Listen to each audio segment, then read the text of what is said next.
Director Nagavamsi గారంట.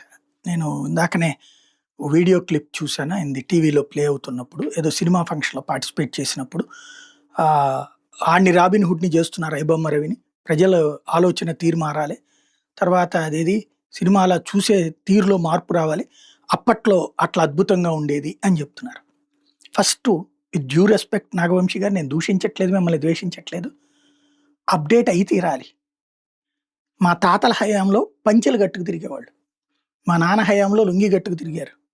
నేను షార్టేసుకు తిరుగుతున్నా. ఇది ట్రాన్సిషన్ పీరియడ్. మనం దానికి అనుగుణంగా ఉండాల.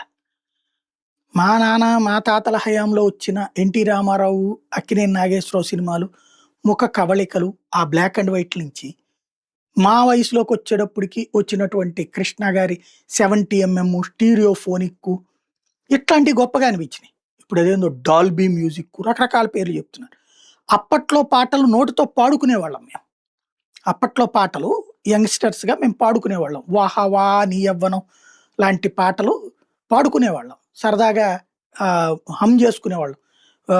ఏది 'వందే మాతర గీతం' అనే పాట ఏదైతే ఉందో అట్లాంటియన్నీ గూడా నోట్లో అట్లా నానుతా ఉండేయి సరదాగా. ఆ పదాలలో కూడా అట్లాగా నోట్లో నానేటటువంటి పదాలతో మనం పాడుకోవడానికి వీలైనటువంటి అర్థవంతమైన పాటలతో ఉండేది. మ్యూజిక్ కూడా ఆ తరహా ఉండేది. ఇప్పుడు జింగు జిక్కు. అప్పట్లో మా టైంలో అదేందది 'ఘర్షణ' లాంటి సినిమాల్లో డిస్కో డాన్సులు అప్పుడే ఫస్ట్ టైమ్ చూసా. అదేందో పాట అర్థమయ్యేది కాదు. ఏదో మ్యూజిక్ దబ దబ దబ దబ దబ బాదేస్తారు.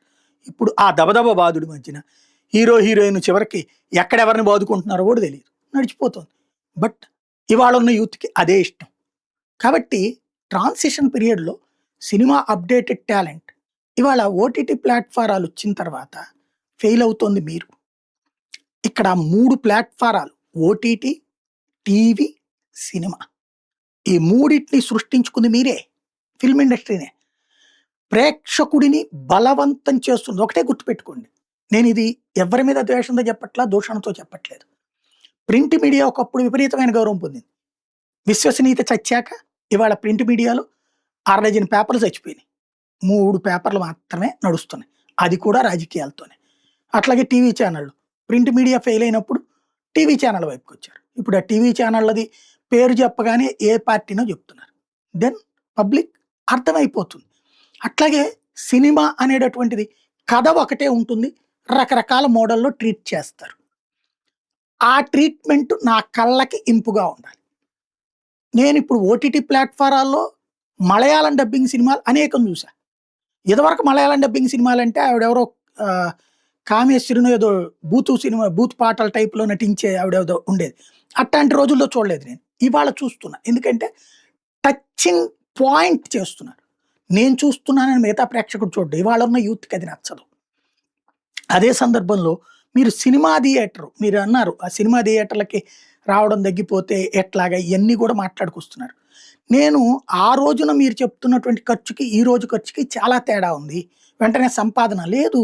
ఇప్పుడు నా చిన్నప్పుడు అంటే నేను గుడివాడలో 4థ్ క్లాస్, 5థ్ క్లాస్ చదువుతున్నప్పుడు మా అమ్మ, నాన్న పక్కనే ఉన్న శరత్ టాకీస్‌లో ముప్పావలా టికెట్ నాకు, మా చెల్లెలికి ముప్పావలా ఇచ్చి, పిల్లలు మీరు గూడా స్వతంత్రంగా ఉండాలిరా నేర్చుకోండి అని జెప్పి మా ఇద్దరిని సినిమా టికెట్ క్యూ లైన్ దగ్గరికి పంపించి, బయటకొచ్చే టైంలో ఆ గేట్ దగ్గర ఔట్ గేట్ దగ్గరుండి తీసుకొనెళ్ళి ఇక ఆ తర్వాత సినిమాలకి పంపించడం అనేది అలవాటు.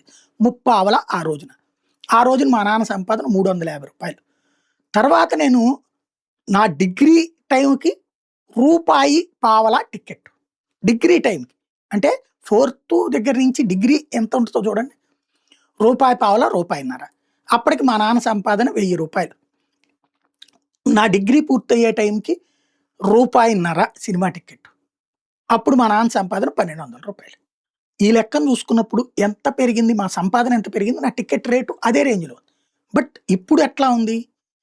ఒక ఆటో డ్రైవర్ ఆ రోజుల్లో నెలకి ఒక 5000 సంపాదించేవాడు అనుకుందాం. For example. ఇంకా ఈజీగా అర్థమయ్యే భాషలో చెప్పాలి. ఇవాళ నెలకి 20,000 సంపాదిస్తున్నాడు. ఏది నా డిగ్రీ నుంచి అంటే ఈ 30 ఏళ్లలో. అప్పుడు 5,000 సంపాదించే ఆయన నెలకిప్పుడు 20, 25కి మించి ఏం రావట్లేదండి. 25,000 ఆ రోజున 5,000 సంపాదించినప్పుడు రూపాయిన్నర టికెట్ ఉంది. ఇప్పుడు 25,000 సంపాదిస్తున్నప్పుడు రూపాయిన్నర ఎంత అవ్వాలా? 7:30 అవ్వాలి. కానీ మీరెంత పెట్టారు? రూ. 150 పెట్టారు. ఆ రోజున మేము సినిమా థియేటర్‌లో సమోసా రూ. 2కి ఇది రూపాయికి 2 ఇచ్చేవాళ్ళు. ఏది మా డిగ్రీ అయిపోయిన టైంలో రూపాయికి 2 సమోసాలు ఇచ్చేవాళ్ళు. తర్వాత రూ. 2కి 3 సమోసాలు ఇచ్చారు. మా డిగ్రీ ఫైనల్ ఇయర్ అయిపోయిన తర్వాత చూసుకుంటే. రూ. 2కి 3 సమోసాలండి. ఇవాళ రోజున ఒక సమోసా రూ. 40 అండి. ఏం తేడా ఉంది ఇక్కడ? అంటే నా ఒక ప్రేక్షకుడి సంపాదనకి 10 రెట్లు మీరు టికెట్ రేట్ పెంచారు. సరే అభిమానికి ఇష్టమండి. వాళ్ళకేదో ఇప్పుడు లెక్క చెప్తారు. ఆ రోజున సింహాసనం తీసింది రూ. 1,00,00,000 పెట్టి సినిమా తీస్తే కృష్ణ గారు 1,25,00,000 వచ్చింది ఆయనకి. 25,00,000 లాభం. కానీ ఇప్పుడు మనం ఏం చూస్తున్నాం? కోట్లకి కోట్లు అనుకుంటున్నాం. ఆ రోజున ఇట్లాగా రేట్లు పెంచుకోవడానికి లేదా ఇంకొకటి, ఆ రోజున ఒక ప్రేక్షకుడిగా మాకొక ఆప్షన్ ఉంది. ఒకేసారి 3 సినిమాలు రిలీజ్ అయ్యాయి. చిరంజీవి సినిమా రిలీజ్ అయ్యేది, కృష్ణరాజ్ సినిమా రిలీజ్ అయ్యేది, కృష్ణ సినిమా రిలీజ్ అయ్యేది. ఫస్ట్ మా అభిమాన హీరో సినిమా చూసుకొని అది దొరక్కపోతే ఆ రెండో సినిమాకైనా వెళ్ళేవాళ్ళం మేము. ఇవాళ రోజున మీరు ఆప్షన్ లేకుండా చేశారు మాకు. అన్ని థియేటర్లు మీ చేతిలోనే పెట్టుకుంటారు. అన్ని థియేటర్‌లో చచ్చినట్టు అదే చూడాలి. లేకపోతే ఇంట్లో కూర్చోవాలి. దెన్ నా అభిమాన హీరో కానప్పుడు చూద్దాంలే అని వదిలేస్తున్నా. అంత డబ్బులు ఎందుకు పోయడంలే అని చూస్తున్నా. టాక్ బాగుంటే చూద్దాంలే అనుకుంటున్నా. నేను అందరి హీరోల సినిమాలు చూసా. మహేష్ బాబు సినిమా చూసా, పవన్ కళ్యాణ్ సినిమా చూసా. అయితే ఎప్పుడు బాగా ఉందని టాక్ వచ్చింది. బాహుబలి కూడా వచ్చిన తర్వాత 20 రోజులకు 30 రోజులకి వెళ్ళా నేను. ఎందుకు? ఆ మొదట్లో అంతంత డబ్బులు తగిలేసి వెళ్ళడం ఎందుకని. ఒక సామాన్య ప్రేక్షకుడిని నేను. కాబట్టి మీరు ఆలోచించాల్సింది మమ్మల్ని అందరిని వెధవలని కాదు. మీరు సమాజానికి అనుగుణంగా వ్యవహరిస్తున్నారా? లేదా అన్నది. ఇది సినిమా రంగం ఆత్మవిమర్శ చేసుకున్నంత వరకు ఓటీటీ ప్లాట్‌ఫారాలు దిక్కవుతాయి.